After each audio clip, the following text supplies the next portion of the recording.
Dans cette vidéo, j'aimerais vous parler de quelque chose de très important, et c'est-à-dire comment concevoir des supports visuels professionnels impeccables sans avoir à se casser la tête.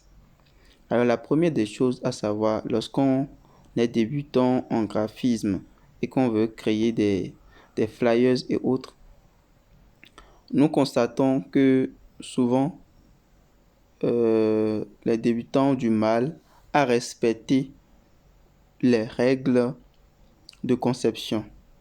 Et parfois, ils sont obligés de vouloir copier des affiches que d'autres personnes ont fait, et ils se rencontrent beaucoup de difficultés.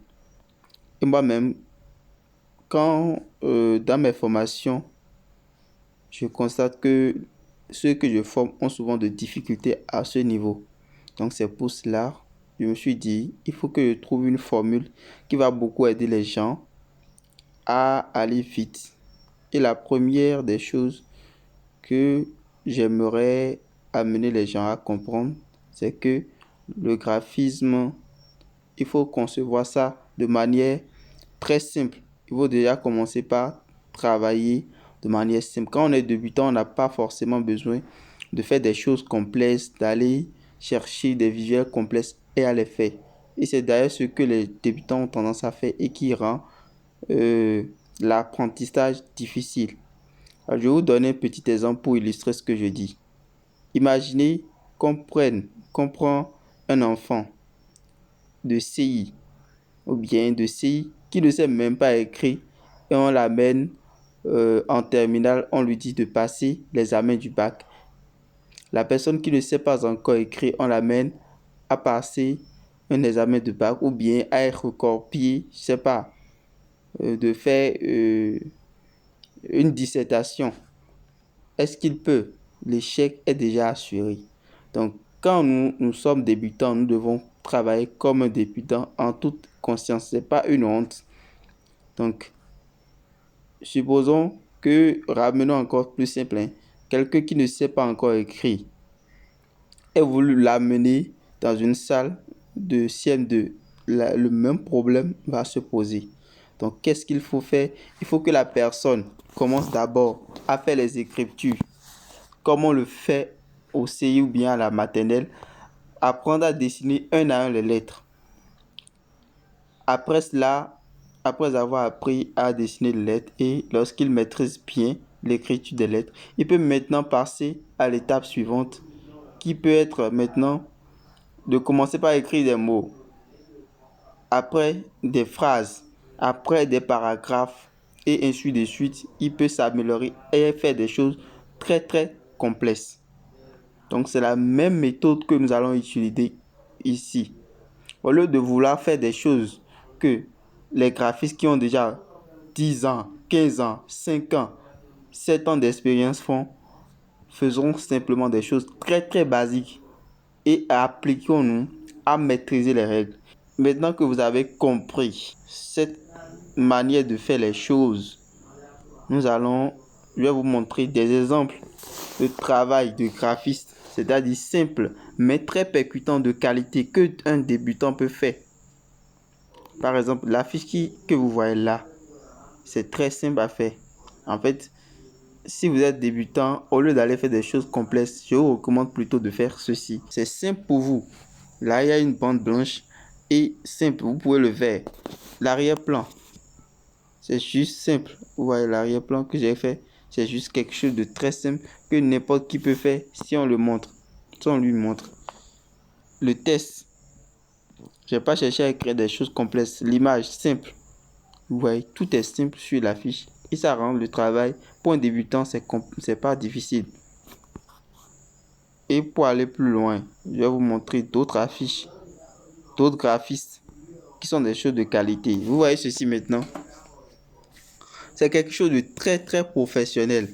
Très professionnel, mais ça ne nécessite pas vraiment, je dirais, ça ne nécessite pas vraiment une grande compétence. Ça ne demande pas un travail extravagant.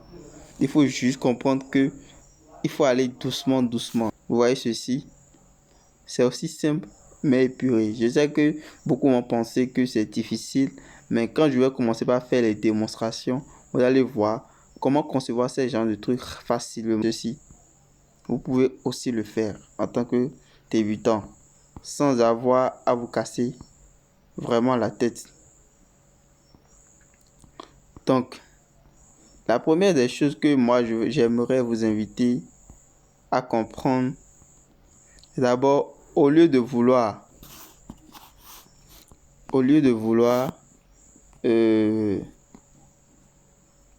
faire des choses compliquées, imaginez-vous que vous travaillez dans Word et que vous voulez juste faire un document.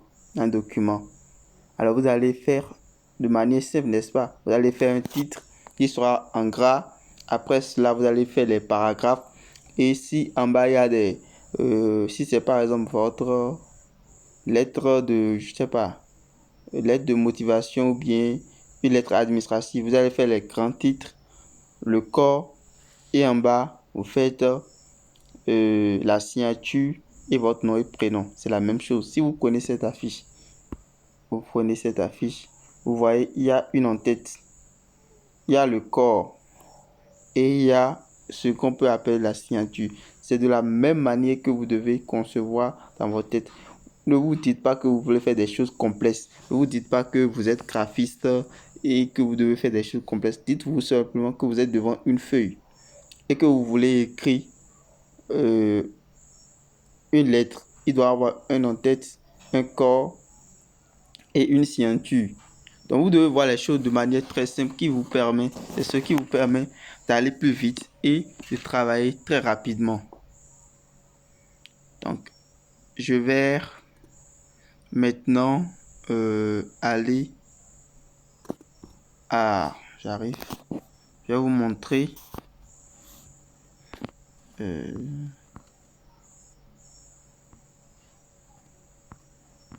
vais vous montrer rapidement. Ok.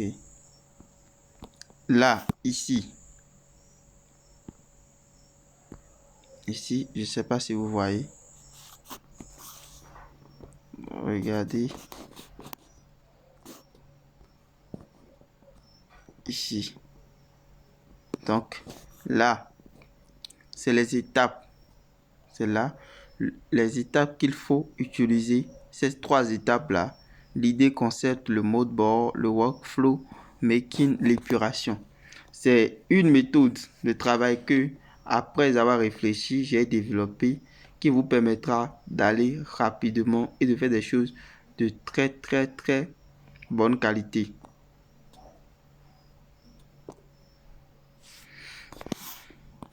Maintenant, je vais vous expliquer un à un chaque partie. La première partie, c'est l'idée concept. Quand nous parlons d'idée concept, quand vous voulez créer une affiche, il faut déjà partir d'une idée. Quelle est l'idée que vous voulez ressortir? Qu'est-ce que vous voulez ressortir en tant que graphiste? Quel est le message que vous voulez passer? Et c'est en fonction de cette idée, de ce concept, ce message que vous voulez donner, que vous commencez par créer le concept. Donc, on part toujours d'une idée. Par exemple, je vais prendre des exemples d'affiches.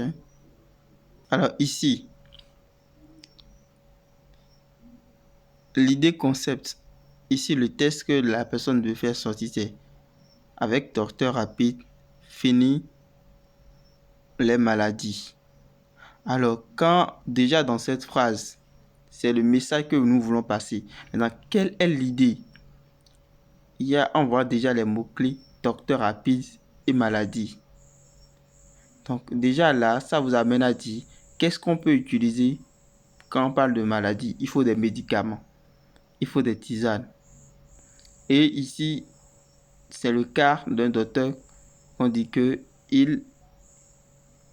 un docteur qui utilise les plantes naturelles. Donc, vous allez voir sur la fiche que là, il y a des feuilles qui sont utilisées. C'est parce qu'à la base, nous avons dit que notre idée concept, le concept que nous voulons montrer, c'est que le docteur rapide il permet de guérir des maladies rapidement. Donc, la personne, en fonction de cela, on a choisi l'image. La personne qui est souriante, heureux, parce que certainement, il a pris les remèdes du docteur rapide. Donc, déjà, avec cette idée, concept, on sait déjà à peu près ce qu'on veut faire. Et c'est à base de ça, nous allons maintenant chercher de l'inspiration. On ira chercher les éléments qu'on va utiliser dans notre affiche. Je vais voir si je vais trouver rapidement. Ok, ceci par exemple. Cette affiche que j'ai réalisée moi-même. Vous voyez, ici, l'idée, l'image qui est utilisée, ça part d'une idée concept. Là, on dit, tu n'as pas un PC, mais tu désires apprendre le graphisme. Alors, là, quelle est l'idée que moi je veux ressortir? C'est que quelqu'un veut apprendre le graphisme et il n'a pas le PC. Donc, quelle est l'idée? Comment on va présenter cette information pour que ça capte l'attention? Comment le faire? Alors, moi, je me suis dit, quelqu'un pouvait utiliser un autre concept en utilisant un ordinateur, en montrant un ordinateur et on va mettre une croix sur ça et montrant un téléphone. C'est une manière de montrer que quelqu'un n'a pas de PC, mais avec le téléphone, ça marche. Mais ici, j'ai utilisé une image montrant quelqu'un qui est souriant, qui utilise son smartphone et qui en montre des billets derrière lui. Ça montre que avec son téléphone, il gagne de l'argent et il est heureux. Donc, le message que je veux passer par là aux autres, c'est que sans ordinateur, vous pouvez utiliser votre smartphone, gagner de l'argent et être heureux et être à l'aise. Donc, tout part de l'idée concept. Ça vous oriente sur les images que vous allez utiliser. Quelle image vous allez utiliser. Donc, il faut toujours se baser sur un concept. Si vous n'avez pas de concept, vous allez tourner en rond. C'est très important de choisir le concept, de définir un concept.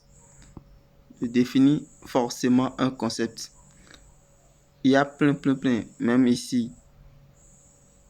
Donc, l'idéal, c'est toujours commencer par le concept.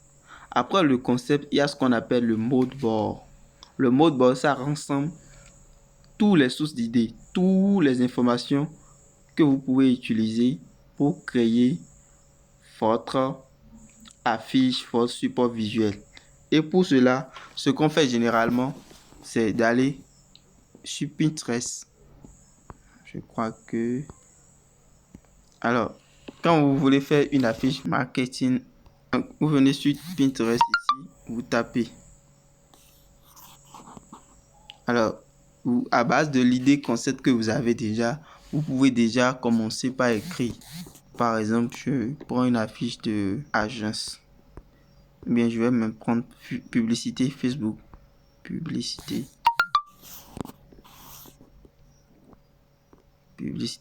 Facebook. Affiche. Design.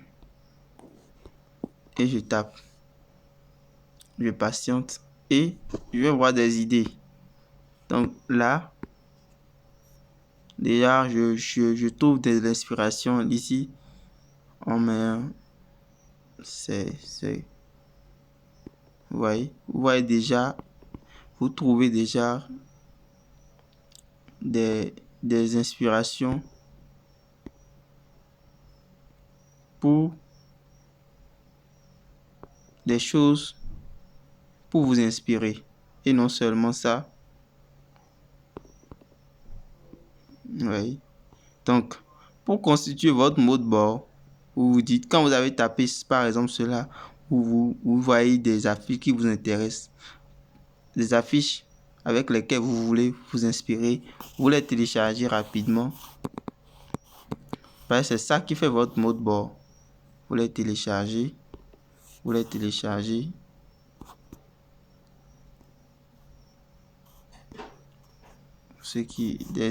des affiches qui vous inspirent. Vous voyez déjà, je vais me focaliser un peu sur cette affiche pour vous dire quelque chose. Ce que je disais, regardez cette affiche où la personne n'a même pas eu besoin de se gêner, mais le message est passé. Il a juste fait un fond en noir, il a écrit le texte en blanc et il a mis une image et c'est fini. Il a déjà réalisé une affiche. Donc, vous n'avez pas forcément besoin de faire des choses extravagantes avant de créer des choses percutantes. Le message passe déjà avec ce qui est là. Là, mais à votre écoute pour un conseil qui ne trompe pas. Donc, c'est juste pour vous dire, par exemple, vous voyez, c'est toujours des designs simples, mais qui sont percutants.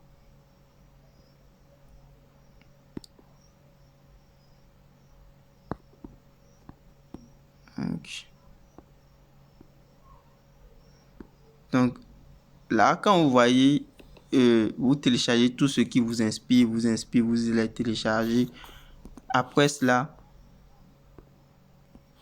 maintenant, supposons que vous savez déjà ce que vous voulez utiliser dans la fiche. Vous allez commencer par chercher les ressources, par exemple. Comme on a dit, publicité Facebook. Vous allez par exemple chercher logo Facebook Ad.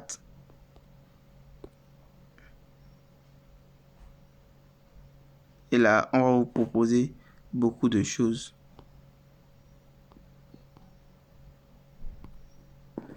Et c'est à vous maintenant de télécharger ce qui vous plaît afin de constituer votre mot de bord. Donc, vous voyez, il y a pas mal de trucs. C'est à vous de voir. Vous pouvez télécharger 3, 4, 5 en fonction de ce que vous voulez. En fonction de l'idée. Par exemple, cette affiche maintenant, ceci, on montre Facebook sur un téléphone. Donc, c'est peut-être si vous voulez faire une affiche pour dire comment faire de la publicité Facebook sur téléphone, ça va beaucoup accrocher. Ou bien encore ceci qui montre réellement que donc il est important de passer cette étape là, de sélectionner vraiment les choses qui vous inspirent, les choses qui peuvent vous aider dans votre travail.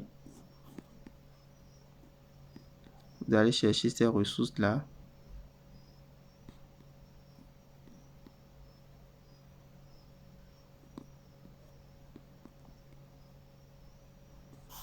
Vous les cherchez.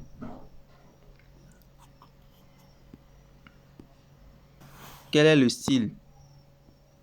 style d'arrière-plan que vous voulez utiliser? Par exemple, ici, moi, j'ai constitué mon arrière-plan avec,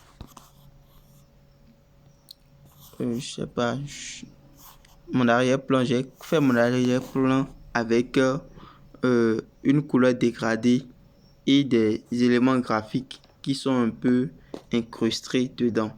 Donc, je vais vous expliquer. Pour faire les arrière-plans, il y a 3 ou 4. La première manière de faire les arrière-plans, c'est d'utiliser une couleur. Par exemple, je vais voir ici, utiliser une couleur. Quand vous voyez bien, vous allez voir que c'est juste une couleur que j'ai pris pour faire l'arrière-plan. Et c'est la couleur blanche, un peu gris façon. C'est pas totalement blanc, pur, mais c'est la couleur blanche que j'ai utilisée pour faire l'arrière-plan.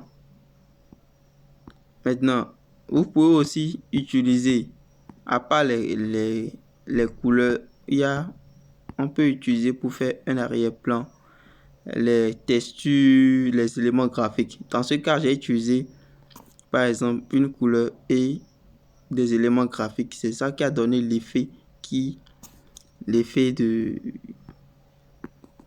vous voyez ici. Donc, c'est en utilisant cet effet là, les effets là, c'est en utilisant des éléments graphiques précis que je suis arrivé à faire cela.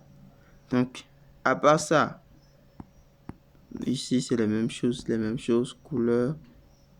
Mais vous pouvez aussi faire des arrière-plans avec des images. Ici c'est un peu, vous voyez, cette affiche, l'arrière-plan est fait avec une image. Regardez bien, c'est une image. Donc, je récapitule. Si vous voulez faire les background ou bien arrière-plan, vous avez 2 à 3 moyens de les faire. Premier, vous utilisez une couleur. Soit vous utilisez les dégradés, les couleurs dégradées et les textures. Soit vous utilisez une image. Donc, chacun a ses avantages. Ici, vous voyez cette affiche. C'est juste l'image que la personne a utilisée. Il a mis ces informations de manière très simple, mais il a obtenu un résultat percutant. Donc, en fait, quand vous êtes débutant, vous n'avez pas besoin de faire des affiches comme ceci. Par exemple, il y a des affiches très complexes, très complexes